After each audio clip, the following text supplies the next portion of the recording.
Feel good സിനിമകൾ മാത്രം ചെയ്തിട്ടുള്ള ജിസ് ജോയി ആദ്യമായി ചെയ്യുന്ന ത്രില്ലർ ചിത്രമാണ് തലവൻ. ബിജു മേനോനും ആസിഫ് അലിയും കേന്ദ്ര കഥാപാത്രങ്ങളെ അവതരിപ്പിക്കുന്ന ചിത്രത്തിൽ അനുശ്രീയും മിയയുമാണ് നായികമാരായി എത്തുന്നത്. കൂടാതെ ദിലീഷ് പോത്തൻ ശങ്കർ, രാമകൃഷ്ണൻ, രഞ്ജിത്ത്, കോട്ടയം നസീർ, ജാഫർ ഇടുക്കി തുടങ്ങി വലിയ താരനിര തന്നെ ചിത്രത്തിൽ എത്തുന്നുണ്ട്. ആസിഫ് അലിയുമായി നേരത്തെയും ജിസ് ജോസ് വർക്ക് ചെയ്തിട്ടുണ്ട്.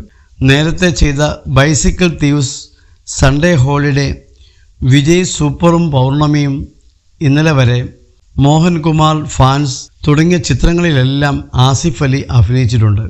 തലവനിലും കേന്ദ്ര കഥാപാത്രത്തെ തന്നെയാണ് ആസിഫ് ചെയ്യുന്നത്. സിനിമയ്ക്ക് നല്ല അഭിപ്രായങ്ങളാണ് ലഭിച്ചുകൊണ്ടിരിക്കുന്നത്. അതിനിടയിൽ ചിത്രത്തിൻ്റെ പ്രൊമോഷനുമായി ബന്ധപ്പെട്ട് നടിമാരായ അനുശ്രീയും മിയയും പങ്കെടുത്ത പ്രസ് മീറ്റിൽ ചോദിച്ച ചോദ്യവും അതിന് അനുശ്രീ പറഞ്ഞ ഉത്തരവുമാണ് ഇപ്പോൾ വൈറലാകുന്നത്. ഈ സിനിമയിലും തേപ്പുകാരിയാണോ എന്നായിരുന്നു അനുശ്രീയോട് ചോദിച്ച ചോദ്യം. അതിന് അനുശ്രീ മറുപടി പറയുന്നത് താനാകെ ഒരാളെ മാത്രമേ തേച്ചിട്ടുള്ളൂ എന്നാണ്. മഹേഷിന്റെ പ്രതികാരത്തിൽ മാത്രമേ ഞാൻ ആകെ തേച്ചിട്ടുള്ളൂ. ആ തേപ്പ് ഇത്രയും ഹിറ്റാവുമെന്ന് ഒരിക്കലും കരുതിയതല്ല. കുഞ്ചാക്കോ ബോബൻ അഭിനയിച്ച സിനിമയിൽ ഞാൻ അദ്ദേഹത്തെയല്ല, അദ്ദേഹം എന്നെയാണ് തേച്ചിട്ട് പോയത്.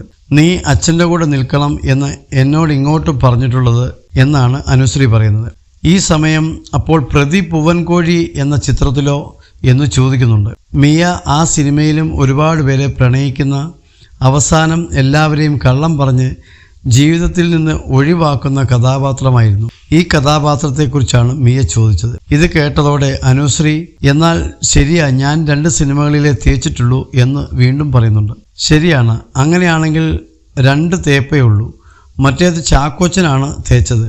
ഈ സിനിമയിലേക്ക് ജിസ് ജോയി വിളിച്ചപ്പോൾ താൻ ഒരിക്കലും തേപ്പ് പ്രതീക്ഷിച്ചിട്ടില്ല എന്നും അനുശ്രീ പറഞ്ഞു. ജിസ് ജോയി സിനിമകളെല്ലാം ഫീൽ ഗുഡ് സിനിമകൾ അല്ലേ? അതുകൊണ്ട് തന്നെ അങ്ങനെ ഒരു കാര്യം താൻ ചിന്തിക്കണമായിരുന്നു. സൺഡേ ഹോളിഡേയിൽ ശ്രുതി രാമചന്ദ്രൻ ആസിഫ് അലിയെ തേക്കുന്നുണ്ട്. അത് താൻ പ്രതീക്ഷിക്കണമായിരുന്നു. പക്ഷെ പ്രതീക്ഷിച്ചില്ലെന്നും അനുശ്രീ പറയുന്നു. ജിസ് ജോയിക്കൊപ്പം വർക്ക് ചെയ്യാൻ താല്പര്യമുണ്ടെന്നും അനുശ്രീ പറഞ്ഞു.